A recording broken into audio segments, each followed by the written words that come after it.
Good morning everyone, সকলোৰে ভাল নিশ্চয়। মই আজি পুৱাৰ সাজৰ বাবে কঁঠালৰ মুচিৰ এখন তৰকাৰী বনালোঁ। প্ৰথমতে কঁঠালটো সৰু সৰুকৈ কাটি কুকাৰত বইল কৰি ল'লোঁ।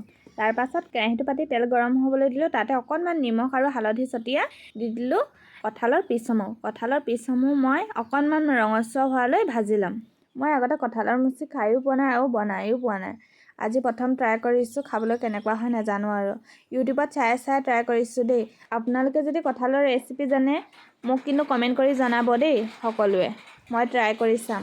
একেখিনি তেলতে মই দি দিলোঁ অকণমান পাঁচফোৰণ। তাৰ পাছতে দি দিলোঁ আদা, নহৰু, বিলাহী, পিঁয়াজৰ পেষ্টখিনি ধুনীয়াকৈ ভজাৰ পিছত মই ইয়াতে দি দিম কঁঠালৰ পিচসমূহ। তাৰ পাছতে ধুনীয়াকৈ লৰাই গাপ মাৰি থৈ দিম। তাৰ পাছত গাপ খুলি জোখমতে ইয়াতে দি দিম পানী।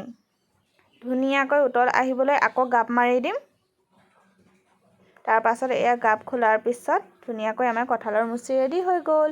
এয়া মই এপিচ ফালি চাইছোঁ, বিৰাট ধুনীয়াকৈ সিজিছে আৰু লাষ্টত ধনিয়া দি দিছোঁ। Bye bye.